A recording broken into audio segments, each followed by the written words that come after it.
In a world where exceptional strength and extraordinary talents were the norm, there existed a family whose dominance was unparalleled, the Runcandel family. Renowned for their unparalleled swordsmanship, the Runcandels were born with formidable physiques and extraordinary abilities that set them apart from all others. Their overwhelming combat prowess allowed them to conquer vast territories, extending their influence over nearly half the world. With their unmatched skill and control, the Runcandel family stood as the epitome of martial supremacy, shaping the course of history with their might.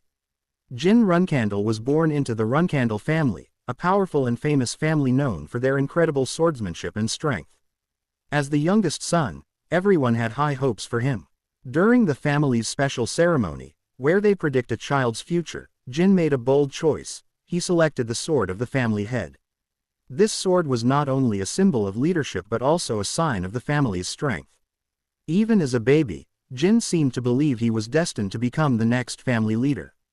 The sword, once wielded by the founder of the Runcandel family, seemed to recognize Jin's potential. It was almost as if it was saying that Jin was special and destined for greatness. The family, too, had high expectations, convinced that Jin's future was filled with success and glory. However, as Jin grew up and began his training, things didn't turn out as everyone had hoped. Despite his determination and hard work, he struggled with swordsmanship. No matter how much he practiced, his skills never seemed to improve. While other members of the Runcandel family, with their natural talent and strength, excelled, Jin's performance was far from impressive. Years passed, and Jin's lack of progress became more apparent. The family members, who had once viewed him with hope, now saw him as a disappointment. He was mocked and ridiculed, earning the harsh title of the worst dunce of the Runcandels. To many in the family, he was a symbol of failure, someone who didn't live up to the high standards set by his ancestors. Jin's struggles were not just a matter of personal failure but also a heavy burden on his shoulders. The expectations that had once seemed like a promise of greatness now felt like an unshakable weight. He was constantly reminded of his inadequacies, and the future that once seemed bright now seemed out of reach. Jin was deep into his training routine when his brothers, Haydena and Daytona, interrupted him. Their laughter filled the air as they approached, mocking Jin for swinging his wooden sword. Daytona sneered, nudging Haydena and pointing out how Jin's obsession with the wooden sword was due to his refusal to use anything else. Jin had chosen this particular sword when he was a baby, and it was the only one he would ever use. Haydena approached Jin with an air of superiority, asking Jin where Jin's special sword, Barasada, was. Jin's face tightened with annoyance as he sensed the mocking undertone in his brothers' voices. Their taunts grated on him, but he remained silent, unwilling to give in.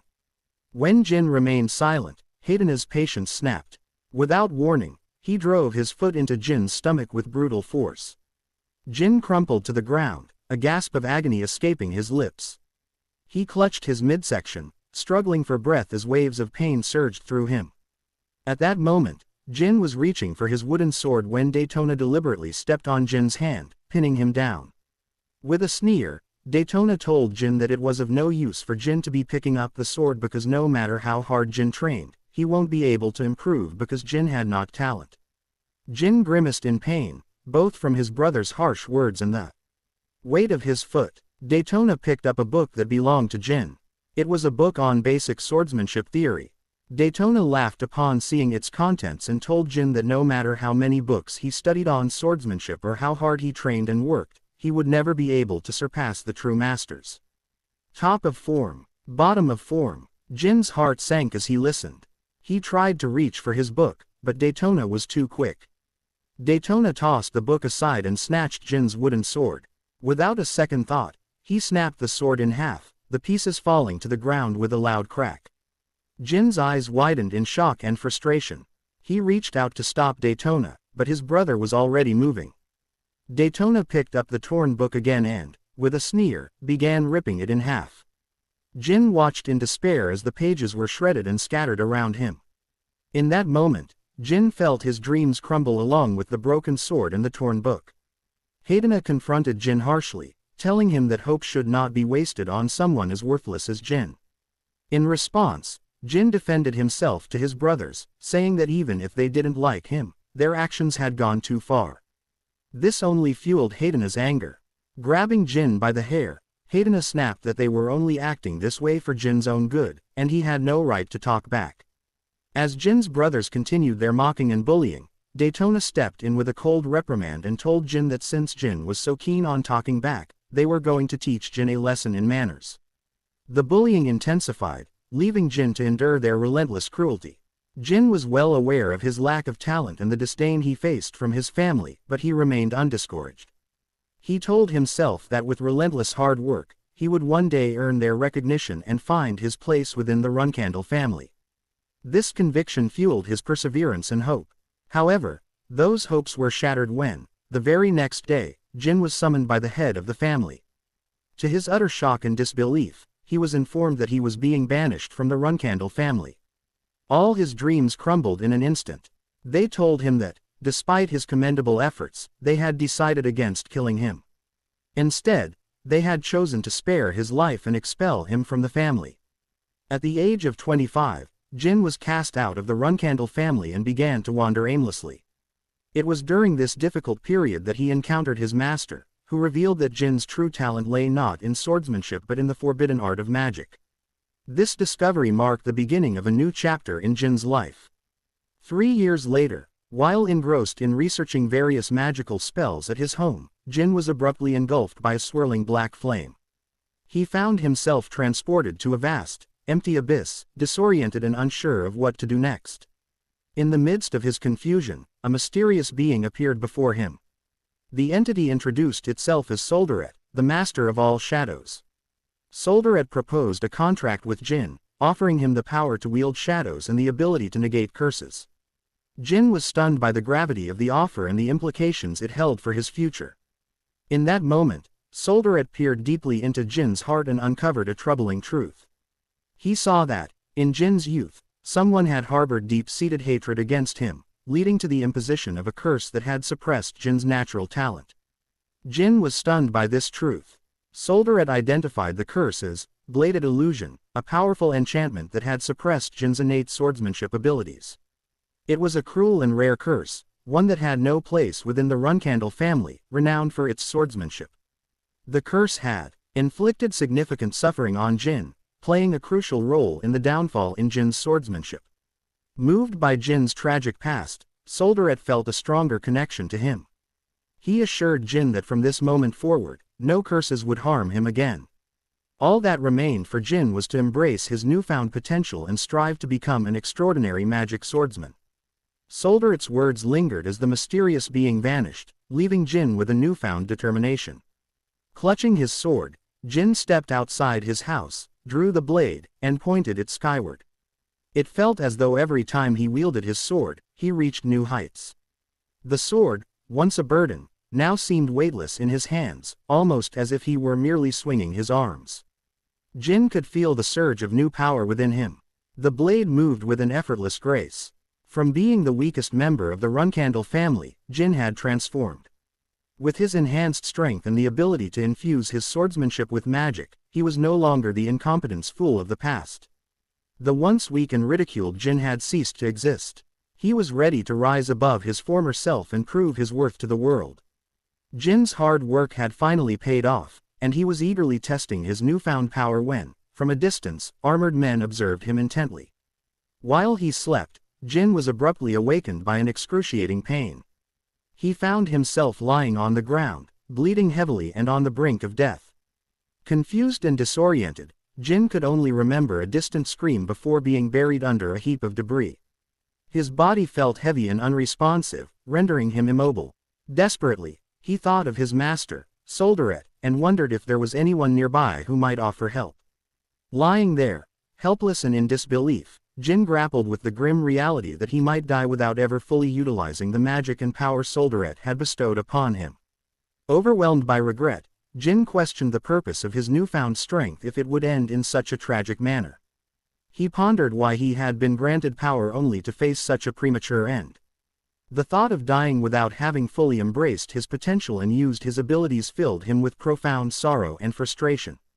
As Jin took his last breath, he suddenly found himself in an unfamiliar place. To his surprise, he could see tiny hands in front of him. Looking around, he saw members of the Runcandel family observing him. Confusion washed over him. Had he not died after all? At that moment, Gilly, a familiar member of the Runcandel family, approached him with a reassuring smile. "Don't be afraid," she said kindly. Jin was confused by her presence and the situation unfolding before him. As he scanned his surroundings, he noticed something striking. Among hundreds of swords scattered on the ground, one sword stood out prominently. It was the old sword named Barasada, the very sword Jin had picked during the selection ceremony. The realization struck him with a jolt. He was back in the past, at the very beginning of his journey, as a one-year-old baby. Jin understood now that he was reliving the selection ceremony and had a second chance to make the right choices. With the knowledge of his past failures and the power he had gained, Jin was determined not to repeat his mistakes. This was his opportunity to shape his destiny from the very start. Jin crawled toward the sword he had chosen in his previous life, Barasada, and placed his tiny hand on its hilt. The members of the Runcandel family gasped in shock and excitement, their eyes widening as they recognized the sword that belonged to the family head. Determination filled Jin as he gazed at the blade. This time, he vowed to forge his own path and avoid the mistakes of his past life. As the youngest member of the Runcandel family to select the revered sword, Barasada, Jin felt a renewed sense of purpose. He was resolved to make choices that would lead him to a different fate, embracing the opportunity to shape his destiny from the very beginning. As the selection ceremony concluded, Jin was relocated to the Storm Castle, the Runcandel family's grand estate. 6 years later, Jin found himself in the castle library, struggling to retrieve a book from a high shelf. Despite standing on a chair, his height made it difficult to reach the volume he wanted. It had been 6 years since his arrival, and with family rules dictating he remain there until he turned 10, he had 3 more years ahead. As he persevered, Jin finally managed to pull the book down and began to read. However, boredom soon set in. His concentration was abruptly shattered by a maid's terrified scream. Intrigued, Jin hurried to her side to check on the commotion. The maid, visibly shaken, reported that a dead bird had been discovered in Jin's room. As he examined the lifeless bird, Jin quickly deduced the culprits. He recognized the cruel handiwork of his 2 brothers, who had a history of tormenting him. At that moment, laughter echoed through the library. The maid turned to see Jin's 2 brothers, Daytona and Haydena Runcandel, standing nearby. Daytona, 9 years old and the 11th son of the 13 Runcandel brothers, and Haydena, also 9 and the 12th son, both wore mocking grins. Daytona smirked at Jin, telling Jin that it was a pity that the maid found the bird. Haydena echoed his sentiment, adding that they had put the bird there specially just for Jin. They added that it was a special gift for Jin.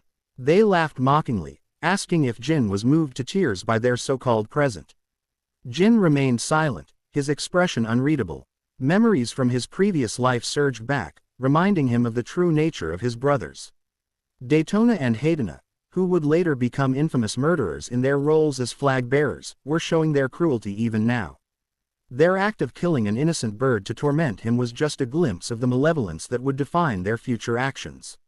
As Jin was lost in his memories, his 2 brothers interrupted his thoughts. They taunted him, telling him not to cry over their cruel prank because it annoyed them. Despite their relentless prodding, Jin remained silent, refusing to respond to their provocations. Haydena sneered at Jin, saying that just because Jin was destined to become the patriarch doesn't give him the right to ignore them. He demanded to know where Jin had stored the sword, Barasada. Jin's response was a barely audible mumble, too quiet to be heard clearly. At that moment, Haydena seized Jin by the shoulders and raised his fist, preparing to punch him for not answering properly and speaking too softly. But before Haydena could strike, Jin reacted swiftly, blocking the punch with a quick move. Haydena's eyes widened in shock at the unexpected defense. Jin turned to Haydena with a fierce glare and told him to shut up, his frustration evident. Without hesitation, he delivered a powerful right uppercut that struck Haydena squarely on the chin. Though Haydena staggered but managed to recover, his anger now turned towards Jin. As Haydena lunged to retaliate, Jin was ready. He expertly countered Haydena's attacks and landed a decisive right hook. Jin faced Haydena, his voice steady but filled with resolve. Jin told Haydena that he had endured with their bullying long enough, and now that his limit had been reached, Jin could not tolerate it any longer. With that, Jin unleashed a powerful, devastating blow to Haydena's stomach, sending him collapsing to the ground, unconscious. Daytona, rushing to his brother's aid, soon found himself in a similar state. He lay sprawled beside Haydena, rendered unconscious by Jin's swift counterattacks. Jin stood over them, his expression resolute, and he declared coldly that it was best for them to stay out of Jin's sight as much as possible. At that moment, a man named Khan, who was a guardian knight, approached Jin. Khan asked what was going on as he noticed the unconscious forms of Haydena and Daytona, their faces bruised and battered. Jin quickly masked his magic powers and turned to face Khan. Observing the scene, Khan's shock was evident. Jin seized the opportunity to explain to Khan that the two brothers were fighting among themselves and collapsed after knocking each other out. Khan recognized Jin's involvement but chose not to investigate further. Reflecting on the situation, he thought it was only to be expected of a Runcandel child to display such fierceness. Accepting Jin's explanation, Khan proceeded to carry the two unconscious brothers out of the library, intending to take them to the doctor. As Khan started to leave with the brothers to see the doctor, Jin stopped him and told Khan that they need to go somewhere else. Jin said firmly and told Khan to follow him. Jin headed out of the castle, and Khan, still carrying Haydena and Daytona, followed closely behind. The rain came down hard, pounding on the forest canopy in a steady beat. Jin instructed Khan to place the two brothers near the tree where he had just buried the bird they had killed.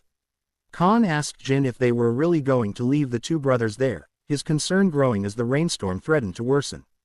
But Jin wasn't about to let the two brothers off easily. He told Khan that they needed to face the consequences and understand the seriousness of their actions. Khan, recognizing Jin's higher authority, nodded in agreement and followed his orders without question. At that moment, Jin walked back to the castle without a glance at the two unconscious brothers. Khan, however, watched Jin intently, puzzled by the method Jin had used to subdue them.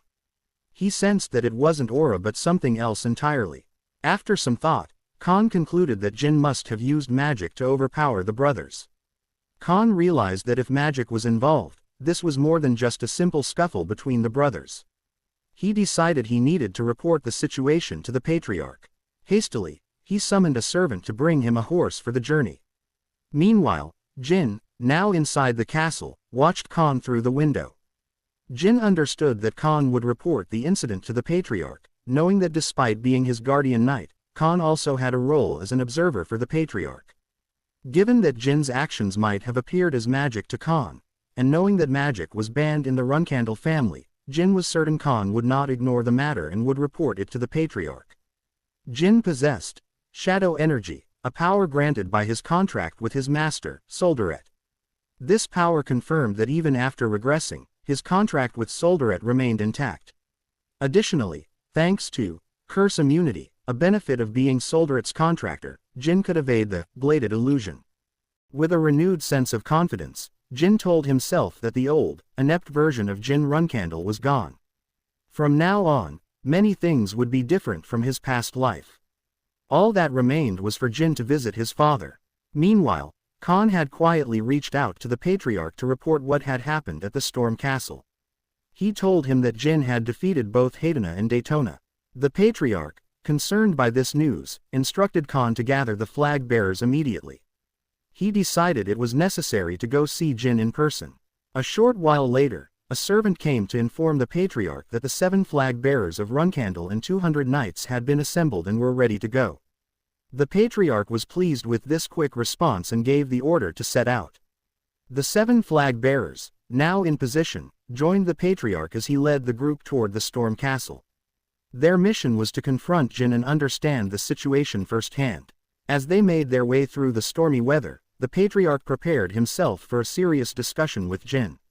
As they were heading toward the Storm Castle, Mary Runcandel, the 7th member of the flag bearers, turned to one of her fellow members for clarification. She was uncertain about the situation and wanted to understand what was happening. She addressed Diffus Runcandel, the 4th member of the flag bearers. Mary told Diffus that she had been busy dealing with some mages when she was suddenly called to assemble with the flag bearers. Diffus considered the situation and replied that since the Tona twins, Hadena and Daytona, were not expected to leave the Storm Castle until next year, it was unlikely that the situation involved them. He speculated that the Patriarch had summoned them because he intended to meet with Jin, the youngest of the Runcandel family. Mary was puzzled as to why the Patriarch would make such an effort to meet Jin. Diffus reminded her that Jin had drawn the Founder's Sword during the selection ceremony, which might be the reason for the Patriarch's interest.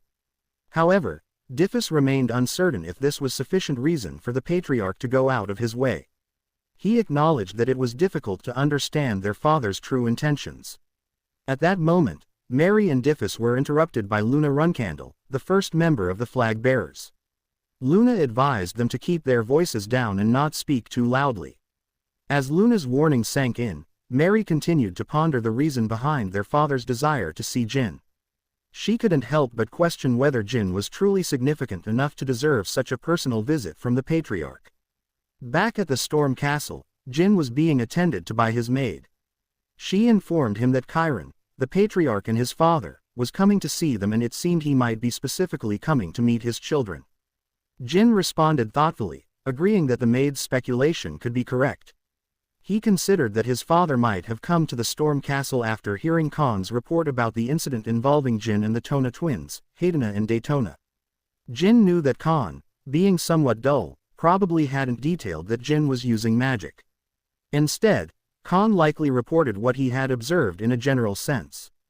Jin wondered if the Patriarch's visit was due to the fact that he had seen Jin using a power that was neither aura nor magic. It was possible that Chiron wanted to investigate this new power and evaluate whether it could be a valuable asset for the family's future and prosperity. After some time, the castle gates creaked open, revealing the Patriarch, Chiron, standing there with an imposing aura. The guards snapped to attention, their respect evident as they watched Chiron walk with deliberate calm. Toward the Storm Castle, Chiron instructed the guards to bring the Tona twins to him for a private audience. Moments later, Daytona and Hadena stood before their father, heads bowed in respect as they greeted him. Chiron called out their names, and Daytona and Hadena responded. He informed them that he was aware of their altercation with Jin and asked them to clarify who was at fault and who had instigated the fight. Fearful but resolute, the Tona twins explained that they were not responsible for the fight. They insisted that Jin had initiated the confrontation and defeated them using a mysterious power, something other than their family's traditional aura, which they suspected might be magic. They pointed out that magic was strictly forbidden in their family's discipline, and if Jin had indeed used it, he must be interrogated swiftly before he could cover his tracks. At that moment, Chiron interrupted his sons, commanding them to stop speaking. He told Daytona and Hadena to etch his words into their hearts. If they continued to act in such a manner, they would not survive within the Runcandels. The Tona brothers looked at their father, panic evident in their eyes. Chiron then ordered the guards to remove his sons, stating that he had finished speaking with them. He immediately instructed them to bring Jin forward so he could speak with him. As the Tona brothers were led away, Jin prepared to face Chiron. Jin's father was not only the strongest but also the coldest person Jin had ever encountered. Chiron, Jin's father, held the esteemed title of Genesis Knight, the pinnacle of demigod power in the present era. Once an ordinary man, Chiron had lost most of his emotions after achieving this exalted status, becoming a figure entirely consumed by his obsession with the clan and its advancement. To Jin's father, anyone lacking talent in swordsmanship, like Jin, would be regarded as insignificant, just as Jin had been in his previous life. However, this time, things were different. In his new life, Jin was determined to command respect and ensure that no one would dismiss him. With renewed resolve, he made his way to the room where his father awaited. Upon opening the door, Jin found all the flag bearers turning their attention toward him. He approached, bowed deeply, and greeted his father. Chiron, noting Jin's formal address, asked why he had chosen to call him Patriarch instead of Father. Jin explained that, given the presence of his brothers, sisters, the Guardian Knights, and over 100 clan members at the Storm Castle that day, he had assumed his father's visit was of an official nature. Consequently, Jin had opted to address him as the Patriarch out of respect. Luna, the first member of the flag bearers, was astonished by Jin's response. Jin's father was equally impressed and praised his son for his excellent answer. He then clarified that his visit to the Storm Castle was for a different reason and asked Jin to address him as father, rather than patriarch. Chiron proceeded to ask Jin the same questions he had posed to Jin's brothers. He inquired what wrongs his brothers had committed against Jin during the altercation. Jin answered with confidence, declaring that the conflict was driven by a desire for revenge. He spoke confidently, stating that anyone within the Runcandel family was obligated to repay whatever was given to them, whether it is a favor or a grievance. Mary, observing from the sidelines, laughed and expressed her satisfaction with Jin's answer. However, Chiron sighed upon hearing Jin's response. He then instructed everyone to leave the room except for Jin. As the others exited, they speculated among themselves whether Jin had successfully passed the test set by his father. At that moment, one of the flag bearers reminded everyone that they were to follow the patriarch's orders and leave the room immediately. Everyone quickly complied and exited, leaving only Jin and his father behind. Mary, watching from the doorway, was impressed as Jin prepared for a one-on-one conversation with their father. After everyone had left the room, Jin's father explained that he had sent them away to address a few issues directly related to Jin. He revealed that the Tona twins had reported Jin using a special power and possibly magic during their fight. Chiron reminded Jin that the Runcandels had strictly forbidden the use of magic, as it was believed that practicing magic would hinder their ability to reach the pinnacle of swordsmanship. He demanded to know what kind of power Jin had employed. Chiron warned Jin that if it was indeed magic, he would not let the matter go unaddressed. Jin knew he had to answer carefully, as his response could determine his fate. He understood that once his father learned about his power, it could not be ignored, especially given the unique nature of Solderet's abilities. Jin replied that he himself was uncertain about the nature of his power and could not distinguish whether it was magic or aura. He suggested that his father might assist him in naming it. To demonstrate, Jin activated his power. As the energy surged, Chiron was visibly shocked. It became clear to him that this was no ordinary power. It was reminiscent of the power possessed by the founder of the Runcandel family. Jin's father recognized that the power Jin possessed was the Barasata's shadow energy. He realized that if Jin had inherited the power of the founder, Solderet, Jin was destined to become the head of the family. Jin called out to his father, who responded, explaining that the power Jin wielded belonged to Solderet, the god of shadows.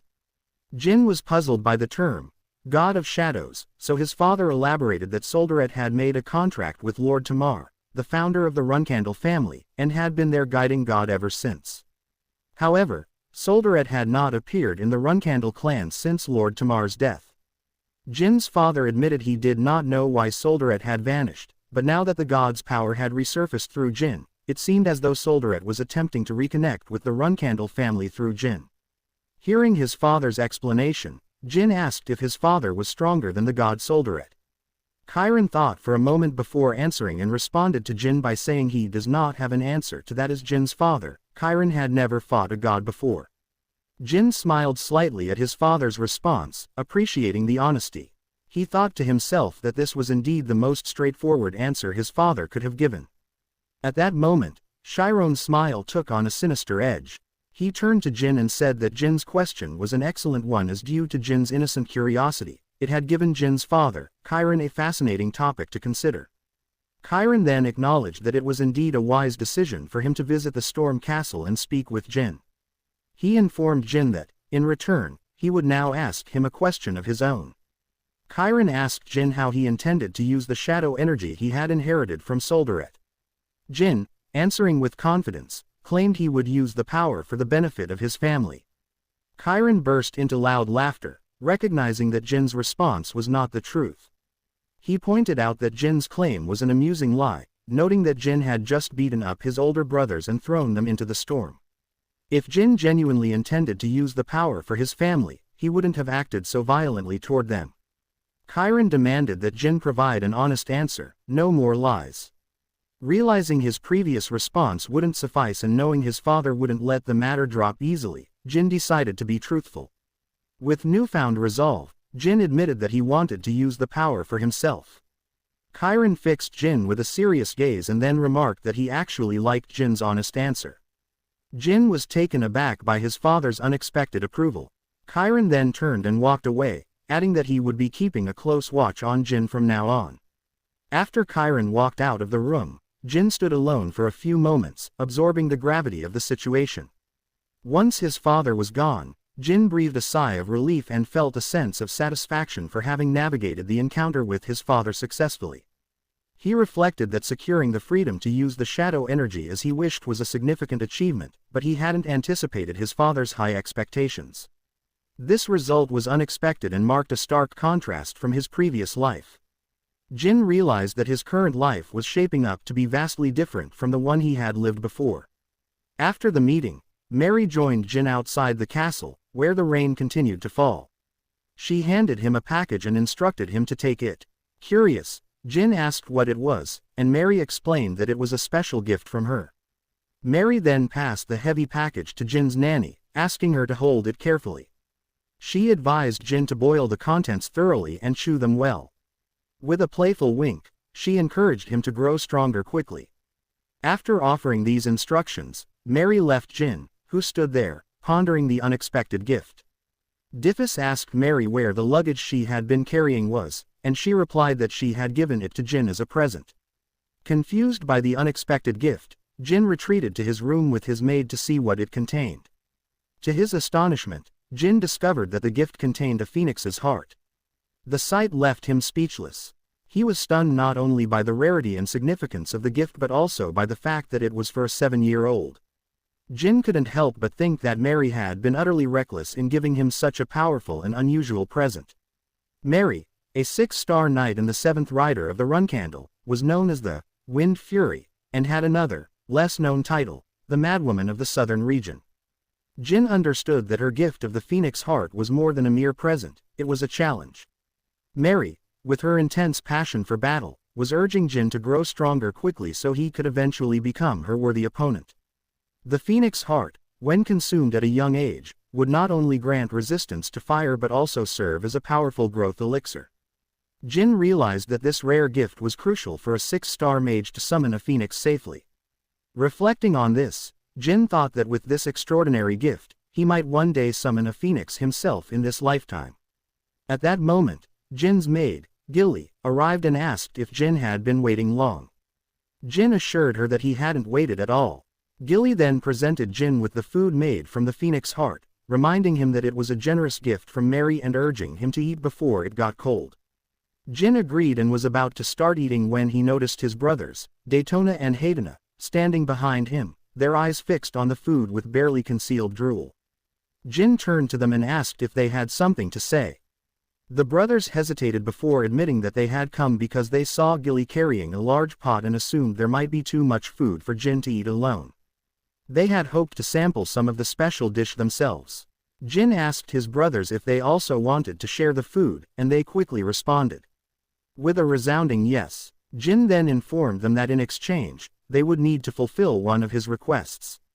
Eager for the food, they agreed without hesitation only to find themselves moments later digging in the damp earth of a dark cave. Confused, Daytona and Haydena questioned Jin about the purpose of their labor. The cave seemed empty, and they wondered why they were expending effort on what appeared to be a fruitless task. They worried about the possibility of someone discovering their digging and were unsure how to explain their actions if confronted.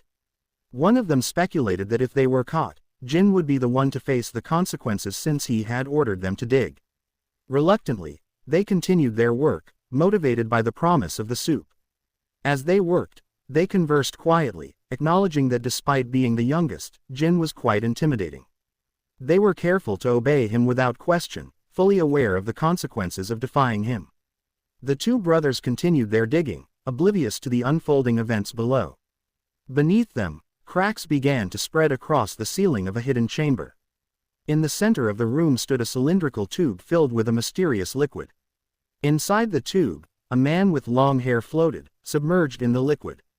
Though he was unconscious and deeply in slumber, his presence hinted at a mysterious and potentially important secret. Later, when the two brothers finally finished digging, they returned home, covered in dirt and mud from head to toe. Gilly, the maid, was taken aback by their filthy appearance. Jin greeted them with a smirk, noting that they had completed the task rather quickly. Daiden and Haidana, however, were far from pleased. Angrily, they told Jin to stop gloating and demanded that he serve them the soup, since they had fulfilled his request. Jin replied that he had already prepared the soup and set it out for them. Daiden and Haidana, eager to taste the reward for their hard work, hurried to the table. However, their excitement quickly turned to disappointment when they saw that only a small amount of soup remained, just a teaspoon each. Fuming, the brothers confronted Jin, claiming that the small portion was inadequate given the effort they had put in. Jin calmly explained that while he had promised them a taste of the soup, he had never specified the quantity. He reminded them that although the amount was minimal, he had still kept his promise. Left with no argument, Daiden and Haidana reluctantly accepted their tiny servings, their dissatisfaction evident as they prepared to enjoy the meager reward. Later that evening, despite the heavy rain, Jin ventured outside the storm castle. Determined to inspect the cave his brothers had dug, he braved the downpour. Expecting only a half-hearted effort, he was pleasantly surprised to find that they had actually done an excellent job. The cave was well excavated, exceeding Jin's expectations. Jin studied the wall and concluded that its thickness was just right for his one-star magic to break through. His frustration had been mounting as his magical energy had been building up without any opportunity to release it. Finally, he saw this as the perfect chance. He cast his spell, unleashing a powerful burst of energy. The powerful magic shattered the wall, revealing the secret room hidden behind it. Jin arrived at Runcandel's secret storage, a place he had never visited in his previous life. The experience felt oddly surreal. Recalling his older brother's instructions on accessing the room, Jin remembered that a specific trigger word was required. With a smile, he recited the phrase aloud, "Runcandel's child is here to console Moroccan." As Jin uttered the phrase, the spell activated with a resonant click. The door creaked open, granting him entry into the hidden storage. Runcandel's secret storage was a vast preservation where the family kept hidden tomes and artifacts from the ruins they had discovered over the past 1,000 years. Access to this room was strictly restricted to the flag-bearers of the Runcandel family only. Jin recalled a conversation from his previous life with his brother, who was one of the flag-bearers. His brother had once told him that Jin didn't need to know about the secret storage room because he lacked the qualifications to become a flag-bearer himself. Although Jin had felt disappointed by his brother's dismissal, he was also deeply grateful. Despite the rejection, his brother had been a significant source of support throughout his previous life. Using the knowledge from his previous life, Jin entered the secret storage room, eager to discover its contents. To his shock, he found a man submerged in a tube filled with liquid at the center of the room. This figure was surrounded by a dark, ominous aura, and his body was covered in scales, indicating he was not human. Jin was bewildered by the presence of such an unusual being in the secret storage. As he studied the figure, Jin recalled the incantation he had used to open the door and realized it held a clue to the identity of the man in the tube. The realization hit him. This was no ordinary man but the Black Dragon Moroccan. Jin had heard that Moroccan had been defeated by the first flag bearer and had then been cast into a deep slumber, but he had never imagined the tale to be true, until now.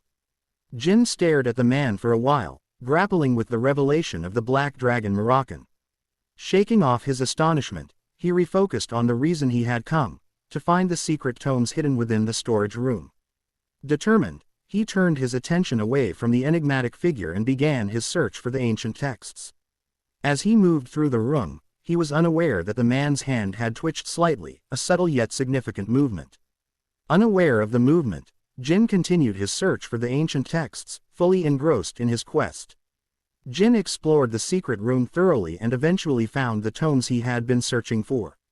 The room was filled with ancient texts from various prestigious families. Among them, Jin's attention was drawn to a tome belonging to the Kungan family, known for their expertise in swordsmanship.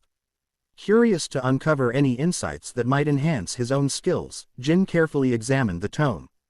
Inside, he found complex theories on three-star magic, far beyond his current capabilities. Although he was tempted to take the tome with him, Jin knew that doing so posed a significant risk of being discovered. Instead, he devised a different plan. Each time he visited the secret storage, he would meticulously copy the contents of the tomes. This way, He could gradually accumulate valuable knowledge without endangering himself. After completing his tasks in the secret room, Jin returned to the Storm Castle to review the notes he had copied from the tomes. In the quiet of his room, Jin was deeply absorbed in his reading when his maid, Gilly, brought him some desserts. He accepted the treat gratefully but quickly resumed his studies, working through the notes until nightfall. Later that evening, Jin returned to the secret library to go over his notes once more. As he worked in the stillness of the library, he suddenly heard an unfamiliar noise outside his room. A wave of anxiety swept over him as he worried that someone from the Storm Castle might have discovered the secret library. Jin opened the door to investigate the noise and was startled to find a man standing there. To his shock, it was Moroccan, the dragon he had seen earlier in the secret room. Moroccan, who had been imprisoned in the tube, now stood before Jin with a menacing glare. "Who are you?" Moroccan demanded, his voice laced with authority and a hint of danger. Jin was taken aback. He had never anticipated encountering Moroccan awake, especially not in his current life. Despite his surprise, he quickly reminded himself to stay composed. He recalled that Moroccan was the family's guardian dragon and hoped that showing respect might help him avoid trouble. Jin looked at Moroccan and told him that he was Jin, the son of the Runcandel family. Jin bowed respectfully and told Moroccan that Jin greets the family's guardian. Moroccan's reaction was immediate and fierce. Enraged by the title of guardian, he roared in fury. Jin, startled by the dragon's wrath, felt a chill of fear. Moroccan's voice thundered through the room as he shouted that he was no mere guardian. His anger flared not only at Jin but at Runcandel, the founder of the family, as Runcandel had deceived generations, reducing Moroccan's true nature to that of a mere guardian. Moroccan was furious as he had been insulted by the founder of the Runcandel, and Moroccan was not going to tolerate such insults. Moroccan, consumed by anger, wanted to unleash his power but held back, knowing that Jin was just a child and that it would be unsatisfying to direct his fury at him. Meanwhile, Jin believed that Moroccan's frustration was already aimed at him. As Moroccan sat down with a deep sigh, he struggled to accept the reality that he was being regarded as the guardian of the Runcandel. Moroccan spoke to Jin, saying it had been a long time since he had encountered a pleasant scent, yet all he saw before him was a child. He then stood up and approached Jin to sniff him more closely. Moroccan asked Jin why he could detect the scent of shadow energy on him. Jin, puzzled, did not understand what shadow energy was. Moroccan, reflecting on his long slumber, remarked that despite having slept for 1,000 years, he still remembered the scent of shadow energy with perfect clarity. Moroccan told Jin that the distinctive scent of shadow energy should only come from individuals bound by a contract, like Tamar. Realizing that Moroccan had awakened from his slumber, Jin understood that the shadow energy Moroccan detected was emanating from him. Meanwhile, Moroccan was still trying to pinpoint the source of the scent, unable to believe it could be coming from Jin. In that moment, Jin decided to test something. He called out to Moroccan, who responded eagerly, thinking Jin had the answer to his question. Jin then revealed his power to Moroccan and asked if this was what he had been searching for. Jin explained that his father had told him this power was granted by the shadow god, Soldaret. Upon hearing this, Moroccan stood in shock, unable to grasp the truth. He couldn't believe that the power of Soldaret now resided within the young child, Jin. The thought that the contract between Moroccan and Soldaret was now tied to Jin was almost unbelievable to him. Meanwhile, Jin was puzzled by Moroccan's reaction. Moroccan then addressed Jin, explaining that there was a time when he had made a promise to Soldaret, and it seemed that Jin was now the one required to help fulfill that promise. Jin, still confused, didn't understand the nature of the promise between Moroccan and Soldaret. Moroccan assured Jin that he would provide more details later, as he had just awakened and was still trying to clear his mind. Recognizing that Jin might not fully grasp what was happening due to his young age, Moroccan decided to introduce himself properly so Jin could understand who he was, given Jin's connection as Soldaret's contractor. Moroccan then rose, unleashing his power, and introduced himself to Jin. He revealed that he was Soldaret's representative, a trusted friend, and the last descendant of the original being forged from shadows. Moroccan then informed Jin that, according to the 1,000-year contract, he would be bound to Jin's side from that moment onward. Jin was taken aback by this unexpected declaration. Moroccan then asked about the name of Solderit's contractor, seeking to confirm Jin's identity. Jin responded confidently, introducing himself as Jin Runcandel, the 13th and youngest member of the Runcandel family. Following their introductions, they shook hands in a gesture of mutual respect. Moroccan Mountain, a place renowned for its stormy winds, was named after the black dragon Moroccan, who once ruled the region. However, 1,000 years ago, Moroccan was defeated in a battle against Tamar Runcandel. The records claimed that after the destruction of the Storm Castle, Moroccan fell into a deep slumber.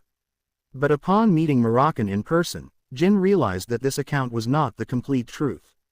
Jin had heard that those who made contracts with the gods typically did so in conjunction with a guardian dragon. Yet, little was known about Solderit's guardian dragon, leading to some doubt. Given that Moroccan had been in a deep slumber and was now awake, Jin speculated that he might be assigned a guardian dragon as well. Jin opened the door to the secret room and greeted Moroccan, who was already there. Moroccan's face lit up with delight at Jin's arrival.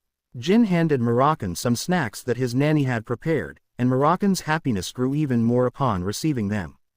Jin considered that since he would be spending the coming days with Moroccan, it was the perfect opportunity to ask him all the questions he had been curious about. Even after Moroccan had awakened from his slumber, Jin managed to keep him in the secret library for several weeks. Jin began asking Moroccan the questions he was most curious about. He asked why Moroccan had fought Tamar, the founding leader of the Runcandel family. Moroccan explained that the battle had occurred nearly 1,000 years ago, and he couldn't recall the specific reason behind it. Jin was not entirely satisfied with this answer. After responding, Moroccan inquired whether Jin had brought only a small amount of strawberry pie for him. Jin grew increasingly irritated by Moroccan's constant focus on the pie and realized one thing for certain: Moroccan was absolutely obsessed with strawberry pie. Moroccan asked Jin what he typically did when he visited the secret library. Jin explained that he spent his time transcribing and uncovering the secrets of the journals in the library. He would take blank journals with him and record everything Moroccan shared in private. Moroccan was astonished by Jin's dedication and asked if Jin understood the contents of the journals. Jin admitted that he comprehended only about 30% of the material, while the rest remained unclear to him. Moroccan reassured Jin not to be too disheartened, noting that understanding 30% was impressive for someone so young. He pointed out that children of Jin's age would likely struggle to grasp even that much and would often be too lazy to try. Despite Moroccan's encouragement, Jin was not entirely satisfied. He replied to Moroccan saying that children who couldn't decipher the journals were merely average, and he didn't want to be grouped with them. As a member of the Runcandel family, Jin felt it was only natural for him to understand the writings in the journals. He explained to Moroccan that with 12 older siblings, as well as his father, mother, and the elders, he was under significant pressure to excel. Jin believed that to defeat his enemies, he needed to work harder to stand strong against them. Jin then asked Moroccan whether, if Tamar, the founding father of the Runcandel family, were present and read the same journal, he would be able to understand its contents. Jin wondered how he measured up compared to the strongest being in history. Moroccan responded that if Tamar were of Jin's age, he wouldn't be able to comprehend a single line of the journal. Jin was taken aback by this revelation. Moroccan added that theories are not always accurate, noting that Tamar had never read the books in the library yet had still become extraordinarily powerful. Moroccan told Jin that while he possessed the potential and capability similar to Tamar, he was not yet as accomplished. Jin was stunned by the implication that he might never reach Tamar's level and asked if he would never be as great as the founder. Moroccan clarified that, like Tamar, Jin was a contractor of Solderet, but Jin was more intelligent and capable of understanding the books that even Tamar could not. He reassured Jin that, being still very young, there was no need for impatience or immediate comparisons to Tamar. Jin simply needed to focus on hard work and training. With time, Jin might not only reach Tamar's level of strength but potentially surpass it, as he had the potential to do so. Jin, seeking reassurance, asked if Moroccan's words were true. Moroccan confirmed that they were indeed the truth. Moroccan then asked Jin if he knew Solderet's name. Jin admitted he did not. Moroccan revealed that Solderet's name was Infinite. He explained that because Solderit's power had no limits, Jin, as Solderit's contractor, was also bound by no such limits. Moroccan urged Jin not to be so gloomy and to have more faith in himself. He reassured Jin that just as Solderit's power was limitless, so too was Jin's potential. To lift Jin's spirits, Moroccan decided to teach him a new technique. Jin's excitement was immediate as he asked what the technique was. Moroccan explained that the technique was called shadow energy liberation.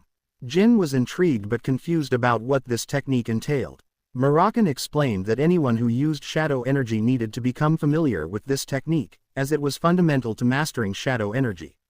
He added that the technique was extremely dangerous, and improper use could have fatal consequences. Therefore, Moroccan advised Jin to learn and practice it slowly and carefully. Jin took Moroccan's advice to heart and agreed to proceed with caution. Jin then asked Moroccan what the first step was in learning the technique. Moroccan explained that the initial task was for Jin to learn how to open and control his magic. Jin was puzzled, as he was unsure how to open his magic. He questioned Moroccan about the necessity of this step, reflecting that he had already undergone extensive training in magic during his previous life and wondered why he needed to learn this again. Moroccan clarified that shadow energy liberation involved both opening one's magic and maneuvering it effectively. Jin needed to master these two skills to proceed.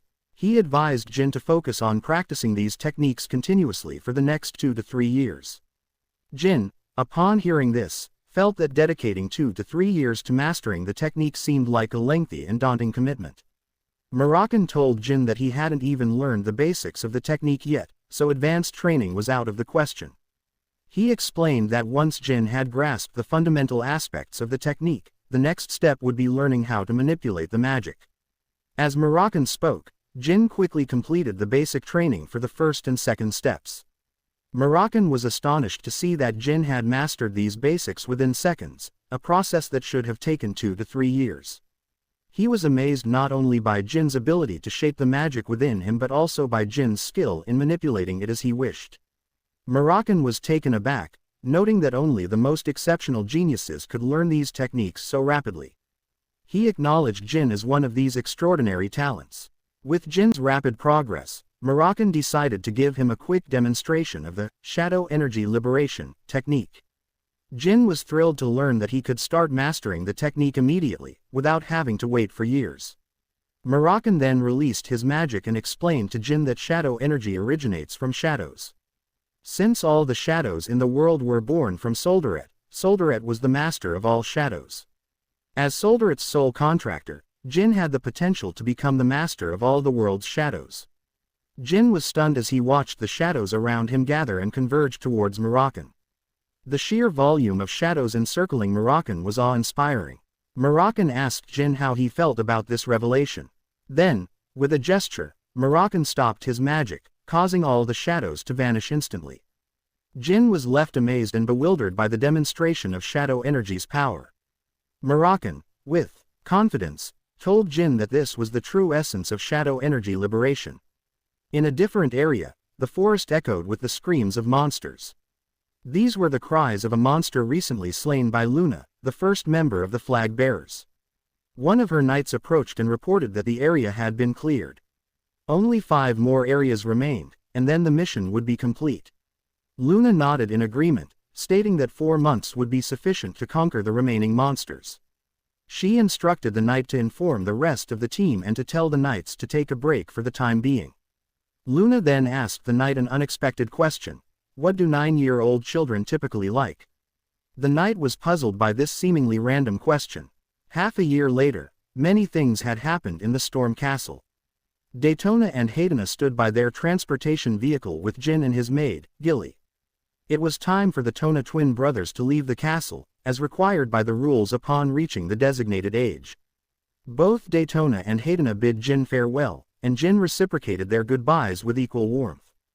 During that half year, Jin also celebrated his birthday. While inside the castle, he was suddenly surrounded by his maids and bodyguards. They sang a birthday song, marking Jin's 9th birthday, and brought out a cake to celebrate the occasion.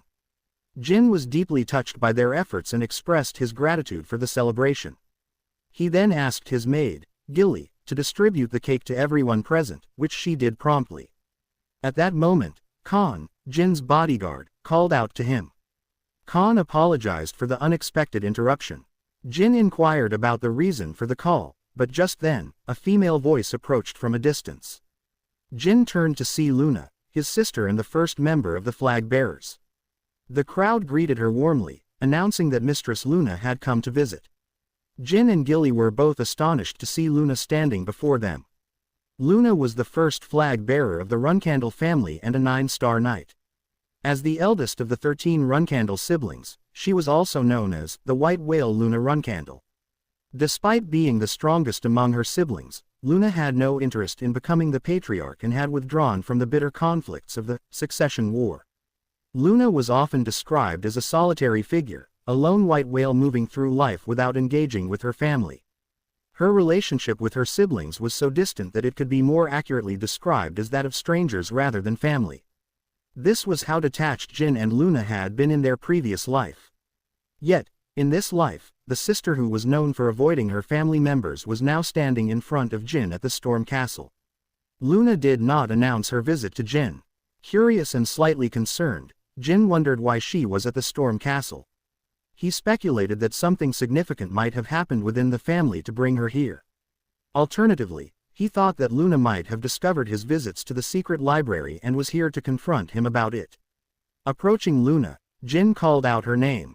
Luna responded with a warm acknowledgement, noting that Jin had grown up.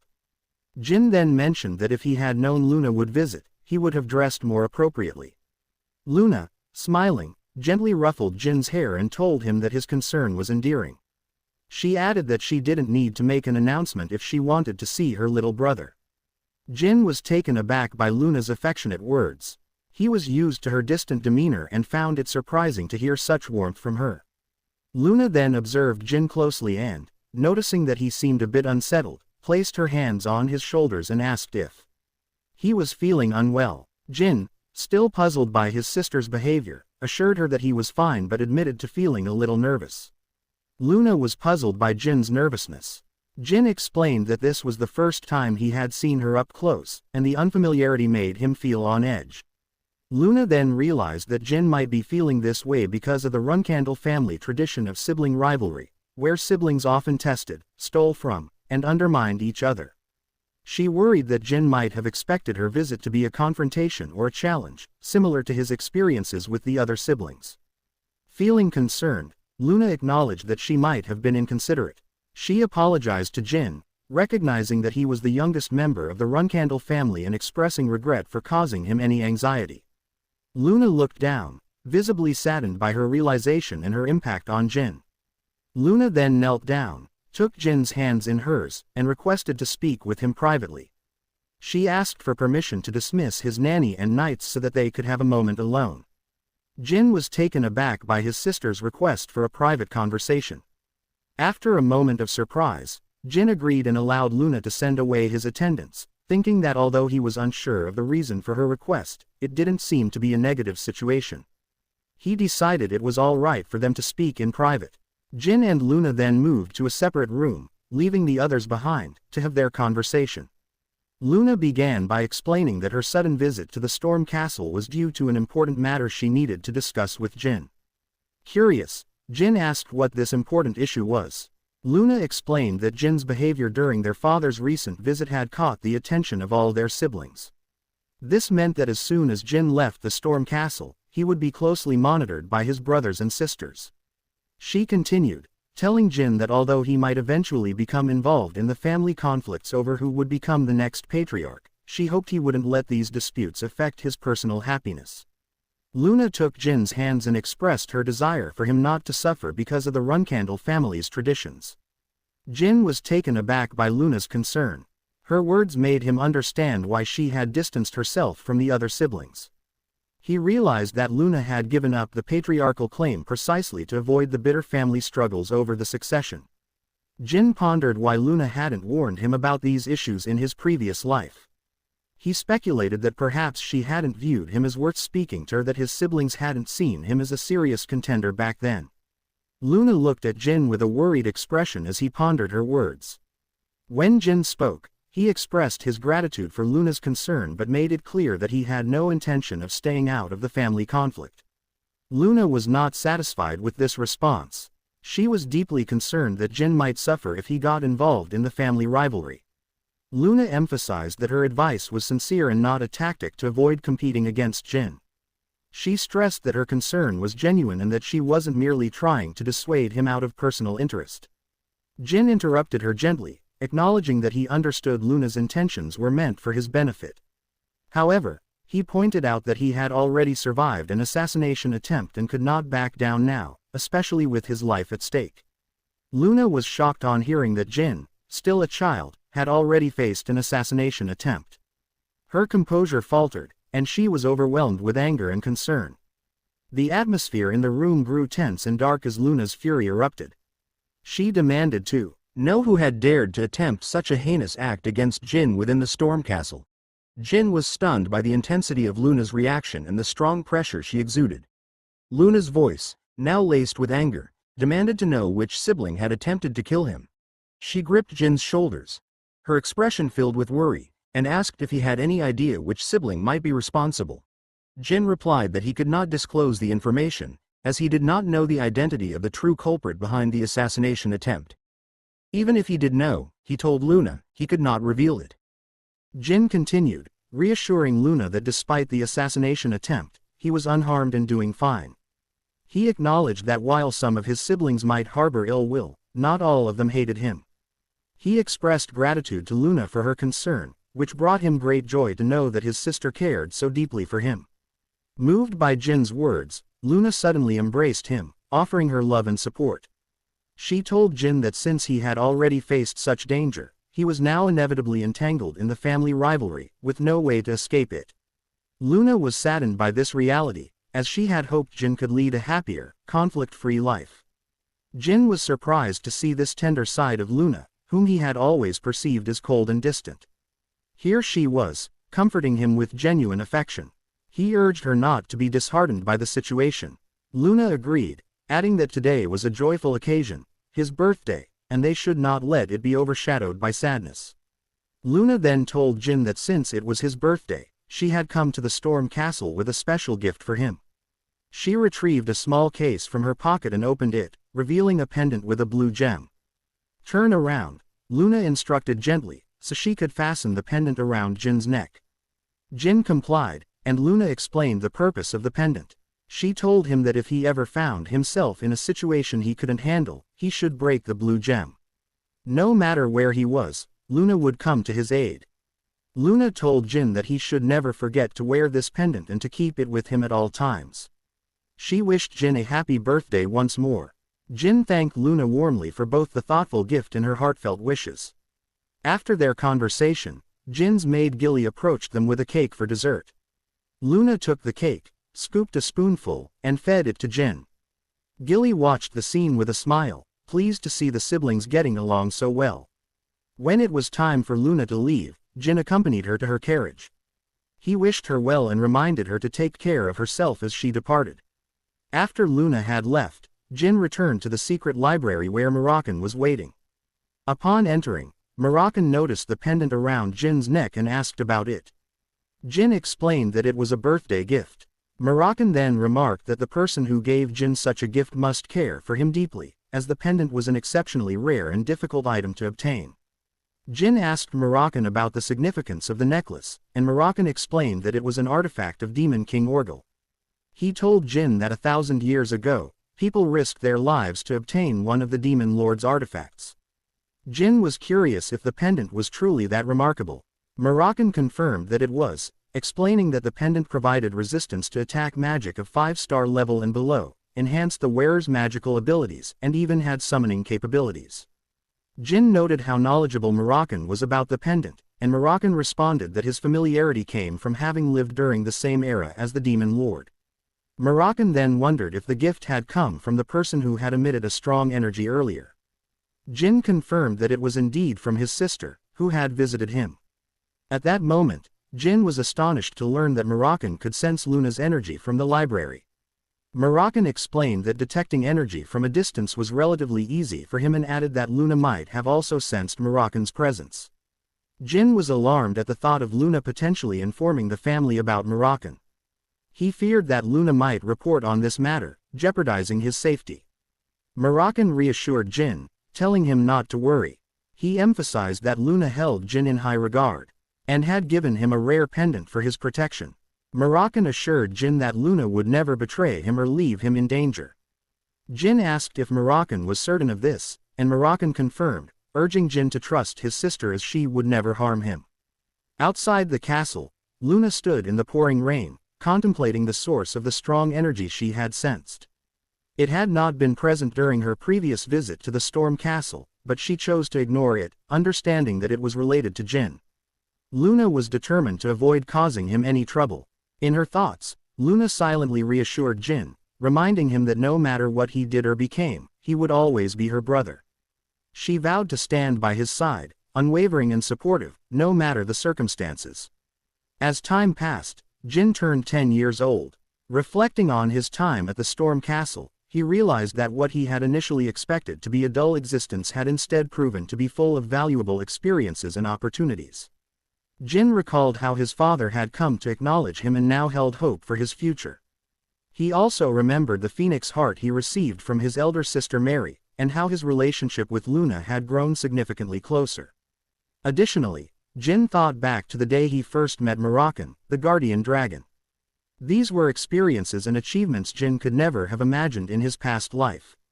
Now, at 10 years old, Jin had already accomplished more than he ever thought possible, far surpassing the limitations of his previous life. Outside the castle's backyard, Jin and his knight, Khan, were sparring without weapons. Jin was preparing for his move from the Storm Castle to the main castle. As they fought, Khan observed that despite Jin's young age of 10, he was keeping up with Khan's pace and holding his own remarkably well. Khan thought to himself that Jin's skill was as expected, given the patriarch's interest in Jin and his apparent potential. While Khan typically took an evaluative approach when training others, he noticed that Jin seemed to be assessing Khan's abilities in return. At that moment, Khan told Jin that their training for the day was complete, and Jin agreed. Khan then approached Jin and asked if he had any concerns about today's training. Bowing his head respectfully, Khan expressed that it had been an honor to teach Jin up to this point. Jin was puzzled by Khan's words. Khan explained that with Jin's departure from the castle approaching, he was committed to giving his utmost effort in Jin's remaining training. Jin smiled and assured Khan that he looked forward to continuing under his guidance. After a few moments, Jin was alone in his room, idly playing with the flame of a candle. As he touched the flame, he murmured, finally, as if he had achieved something significant. At that moment, Gilly, his maid, called out to him and asked if the candle's flame wasn't too hot to touch. Jin replied that it felt more like warm water at the moment. The flame wasn't as hot for him as it would be for most people, thanks to the phoenix heart he had consumed, which granted him significant fire resistance. As Jin continued to grow stronger, his fire resistance would only improve. Gilly admitted that while she had heard of the phoenix heart, she had never seen its effects firsthand, and she was impressed by its power. Jin tested his flame resistance and found that he could absorb about half of the flame's heat. He estimated that within a few years, he would be able to strengthen his resistance further and fully absorb the phoenix heart's power, eventually achieving complete immunity to heat. Gilly then reminded Jin that he would be leaving the castle bright and early the next morning and offered to prepare anything he might need in advance. Jin replied that he would let her know if there was anything specific he required. As Gilly packed Jin's belongings, she noticed a pile of books on his bed and asked if she should pack them as well. Jin confirmed that she should, as he planned to read them during his journey back in the carriage. Gilly inquired if there was anything else that needed to be packed besides the books, and Jin assured her that was all. Gilly mentioned that she would prepare a strawberry pie for Jin as a snack for the day. At that moment, Jin remembered something and told Gilly he was going for a stroll. Gilly looked puzzled, wondering where Jin would be going so late at night. Jin apologized, assuring her that he would be back in a few moments. Jin then went to the secret library to meet Moroccan, who was already there. Upon opening the door, Jin found Moroccan standing in the room. Moroccan noticed Jin and asked if he was back already. Jin reminded Moroccan that he would be leaving the castle the next day. Moroccan acknowledged this, revealing that he had eagerly awaited this day for Jin to finally leave the castle. Jin inquired about how Moroccan planned to accompany him out of the castle.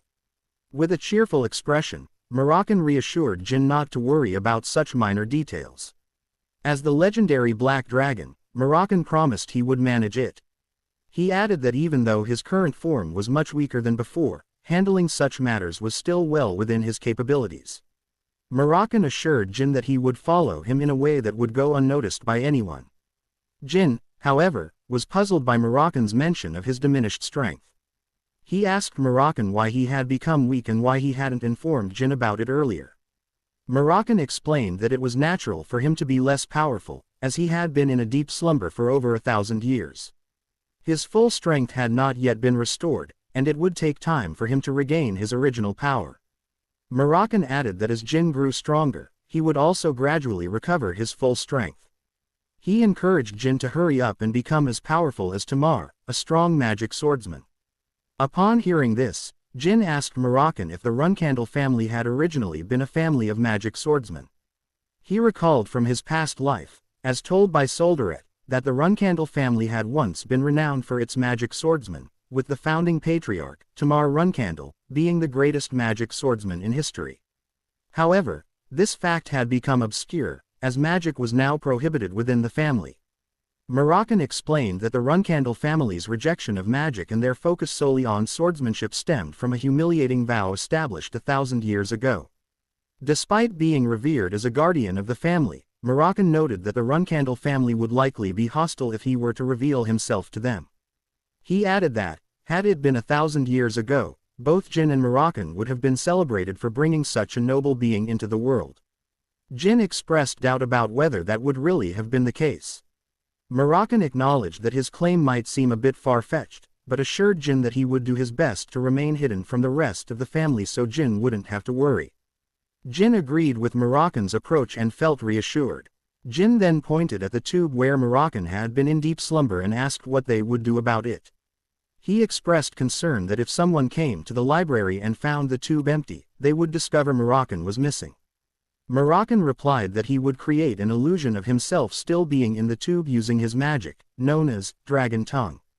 When Jin asked what they would do if the illusion was discovered, Moroccan, slightly irritated, told Jin that as the Dragon of Shadows, creating and maintaining illusions was well within his abilities.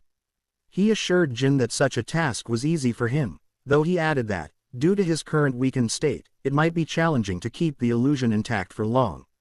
Moroccan emphasized that despite this, he would do his best to sustain the illusion as long as possible until he regained his full strength. Jin felt reassured by Moroccan's confidence and agreed with the plan. Moroccan, noticing Jin's gratitude, told him he should appreciate him more. Jin then revealed he had brought something special for Moroccan. Curious, Moroccan asked what it was. Jin pulled out a pie made from the first strawberries of the year and a bottle of alcohol he had acquired. Moroccan's eyes lit up with excitement upon seeing the gifts, especially the pie, which he particularly liked. Jin reminded Moroccan not to overindulge and start creating strange illusions. Moroccan reassured Jin he wouldn't do anything of the sort and eagerly reached for the gifts. Moroccan then remarked that raising Jin had been worth it and suggested Jin introduces his nanny to him, hinting at a potential setup. Jin responded he would consider it. As the new day dawned, it was time for Jin to leave the Storm Castle. Outside, Gilly was helping Jin prepare for his departure, carefully putting a coat on him to shield him from the cold. Gilly advised Jin not to expect the same quiet and relaxed life he enjoyed at the Storm Castle. She reminded him that while he had trained hard, the challenges would be even greater in the main castle, and his days would be much busier. Gilly also mentioned that she wouldn't be able to bake pies for him as easily as she had before. Jin acknowledged Gilly's words, assuring her that he understood and was prepared to give his best effort in the main castle. He promised to continue his hard work and dedication. Gilly, in turn, vowed to support Jin even more, no matter where he was. At that moment, two of the Guardian Knights approached Jin from behind and called out his name. They introduced themselves as Jerome and Holtz, bowing to Jin in a sign of respect. Jerome informed Jin that they would be escorting him to the Garden of Swords. Jin acknowledged their introduction, expressed his gratitude, and agreed to be in their care. The three then proceeded towards the Garden of Swords. It was October 30, 1790, and Jin was finally departing from the Storm Castle. He boarded the carriage bound for the Runcandel family's main estate, the Garden of Swords. As they traveled, Gilly, seated opposite Jin, remarked on the heavy snowfall outside. She suggested they stop at a nearby village to wait until the snowstorm became weaker, as the accumulating snow might hinder their use of the teleportation gate. Jin agreed with her advice. Just then, loud noises erupted outside the carriage. It became clear they were under attack. One of the knights informed Jin and Gilly that they were facing an ambush and advised them to stay inside the carriage and remain on standby. Gilly quickly pulled Jin into a protective hug, assuring him that everything would be all right. She emphasized that with Jerome and Holtz, both 7-star knights, and herself by Jin's side, there was no need to worry. Outside the carriage, the sounds of battle erupted as Jerome and Holtz engaged the ambushers. Gilly informed Jin that there were about 20 enemies, including mages, warriors, and archers. She reassured Jin that none of the attackers were likely above the strength of the 7-star knights, so they should be able to handle the situation. However, Jin suddenly became anxious and told Gilly they needed to exit the carriage immediately, as they were in serious danger. Gilly was puzzled by Jin's urgency. Jin explained that the Runcandel Guardian Knights were sworn never to leave a Runcandel child unattended, which meant that if one or both of the knights was absent or not present, it indicated a serious problem. This realization led Jin to conclude that one or both of the knights must be a traitor or an impostor. Jin then warned Gilly that one of the knights might have hidden something dangerous inside the carriage, and they needed to escape immediately.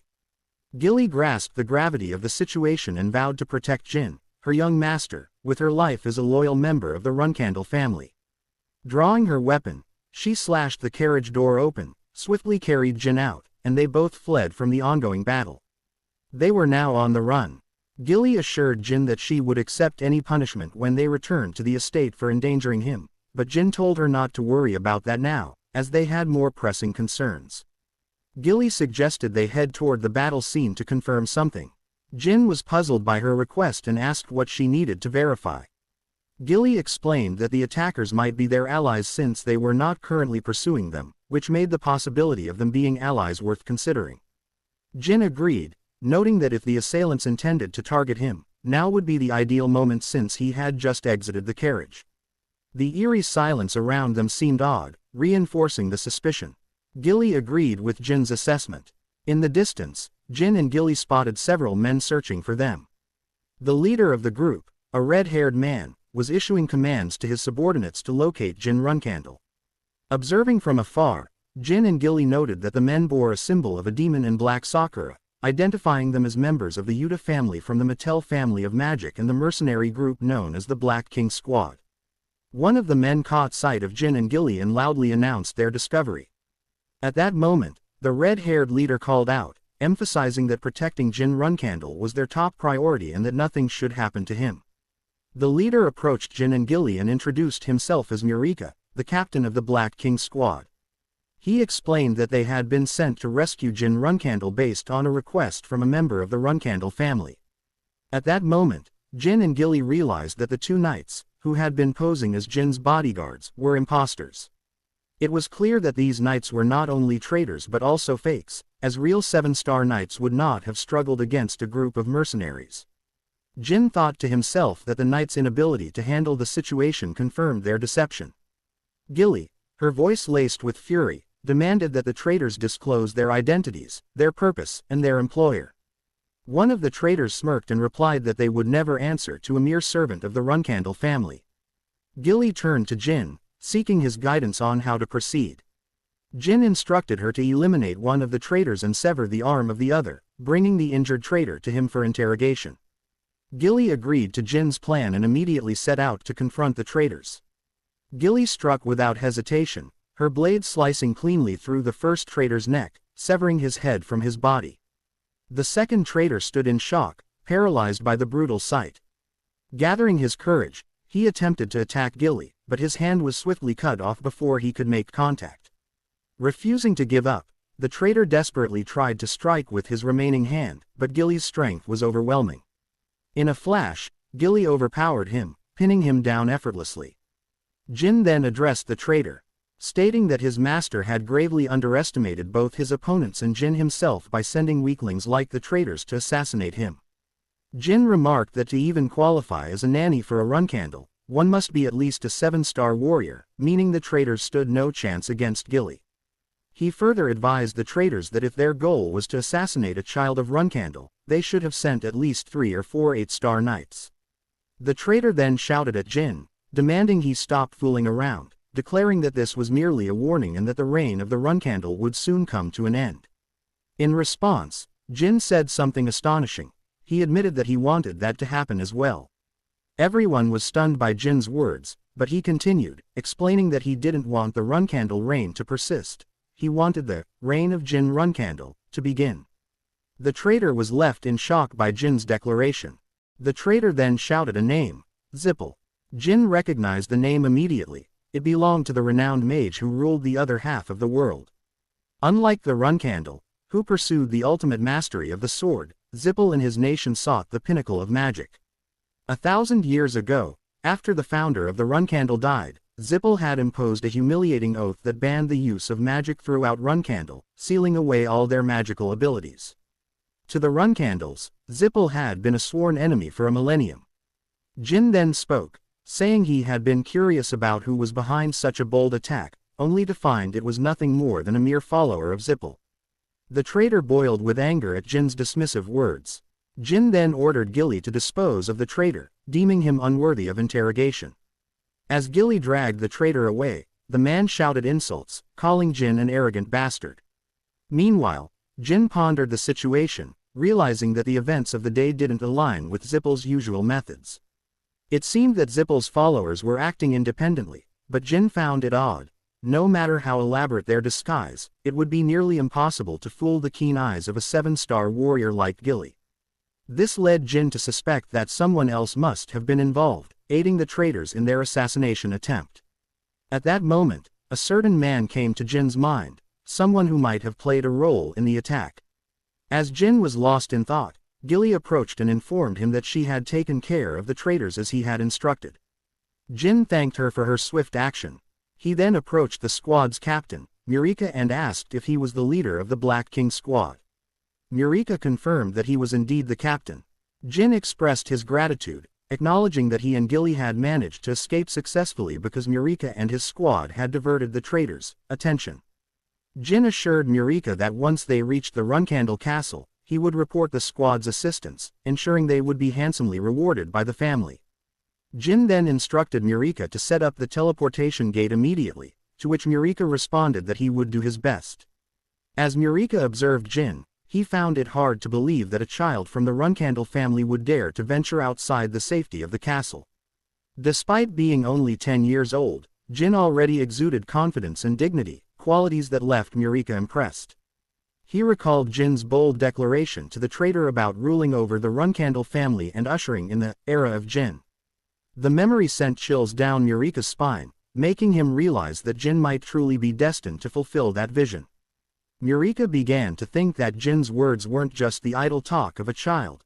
They carried a weight of seriousness and determination that made him reconsider Jin's potential. Murika then gathered his men and commanded them to pay close attention. He instructed them to remain vigilant until the teleportation gate was established, warning that there might still be assassins lurking nearby. He emphasized the importance of avoiding any reckless behavior. His men were taken aback by this uncharacteristic caution, as they were usually carefree and unconcerned. Murika quickly silenced their surprise, ordering them to follow his instructions without question. At that moment, Gilly informed Murika that it was time to depart, and he promptly obeyed. Murika relayed the order to his men, who, mesmerized by Gilly's beauty, quickly complied without hesitation. Murika asked Jin if it was wise to leave the assassins behind.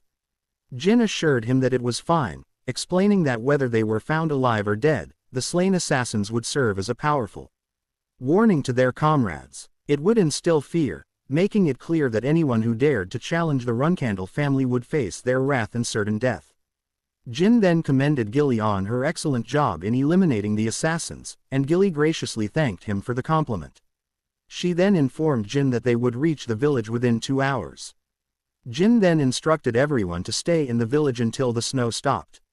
He reassured Gilly not to worry about the recent events or about not detecting the assassins and traitors among them. Jin pointed out that even Khan, a 9-star knight, had not noticed the assassins, so it was understandable that Gilly, a 7-star knight, might have missed them. He assured her that it was not a big issue for him and she should not be concerned. Despite Jin's reassurances, Gilly apologized once more for the situation. Jin looked at Gilly and reflected on how she had remained the same as before. As the nanny of the Runcandel family, Gilly's fate was tied to the child she was assigned to. Gilly had been responsible for Jin in his previous life as well, and because Jin was untalented then, Gilly had suffered the same scorn and humiliation. Despite this, Gilly had never once resented Jin. On the day he was banished from the Runcandel family, Gilly was also exiled alongside him. She had apologized to Jin, bowing her head and crying as she expressed her regret for not being able to serve him better. At that moment, Gilly told Jin that she would accept any punishment for what had happened. Jin, raising his voice in frustration, ordered Gilly not to blame herself for the situation. He reminded her that, as his nanny, she was also his sole guardian knight. If she allowed such trivial matters to trouble her, it would only lead to more problems in the future as she continued to escort him. Jin urged Gilly not to make him repeat himself and emphasized that she needed to strengthen herself, as she would face similar challenges going forward. Gilly acknowledged Jin's words and promised to improve. Jin remembered how Gilly had treated him in his previous life and felt a reluctance to be harsh with her now. However, he also recognized that the present was different from the past, and Gilly needed to strengthen her resolve to adapt to the new circumstances. Gilly thought to herself about how Jin, her master, was looking out for her and caring for her despite being so young. She realized that Jin's words were meant to help her, and she felt a deep resolve to ensure that no one would ever hurt him again. Gilly was determined to make her master, Jin, proud and to perform her duties impeccably. Seeing Gilly's renewed determination, Jin felt a sense of relief and satisfaction. Jin, Gilly, and the rest of the group were now in the village, seeking refuge from the heavy snowfall. Inside, they were searching for rooms to stay in until the storm subsided. Murika was negotiating with the manager for 2 rooms for the night. Meanwhile, Jin was preoccupied with thoughts of the assassins. He considered the possibility that someone he had known in his previous life might be involved in the assassination attempt. The name that came to mind was Boubert Gaston, a transformation sorcerer. Transformation was a skill typically associated with dragons, though even they couldn't achieve perfect transformations. However, Boubert Gaston was the rare individual capable of flawless transformation. He had used this ability to commit numerous crimes and sow chaos across the world. Jin realized that if Boubert was indeed involved, the situation had become significantly more complicated. In Jin's previous life, he remembered that Boubert had been arrested by Bament's special affairs. Jin thought that if he could turn Boubert into an ally in this lifetime, Boubert might prove useful to him. However, Jin also recognized that he had no reason to take in someone who had turned against him. As he yawned, Jin resolved to investigate any changes from his previous life before Boubert could cause more trouble. At that moment, Gilly informed Jin that she would be standing guard outside. Noticing that Jin was already asleep, she gently tucked him into bed and smiled as she quietly left him to rest. Morning arrived, and Jin was awakened from his sleep by the persistent mewing of a black cat. He realizes that he had fallen asleep without knowing. Despite his extensive training at the Storm Castle, Jin thought that it was still quite exhausting for a 10-year-old. As he listened to the sound approaching the window, he turned to see a black cat staring at him. Jin was startled by the sight of the cat and wondered if it could be Moroccan, the dragon himself. To Jin's surprise, the black cat was indeed Moroccan himself. Jin recalled that Moroccan had once promised to follow him and assured Jin not to worry about his presence. Seeing Moroccan now in the form of a cat, Jin shouted at him, accusing Moroccan of breaking his promise by appearing directly before him in such a guise.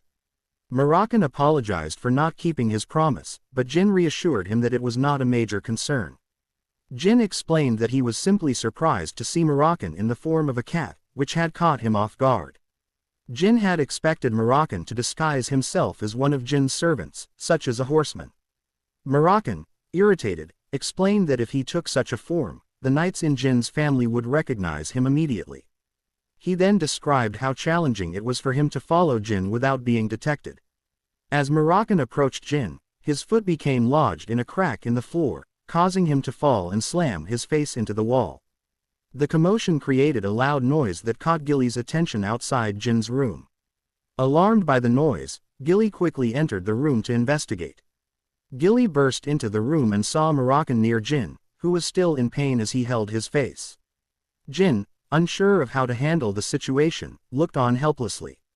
Seeing Moroccan, Gilly immediately assumed a defensive stance, ready to attack. She threatened to kill Moroccan for daring to approach her master and demanded he reveal everything before she tore him apart. Gilly seized Moroccan by the neck and forcefully asked him who he was.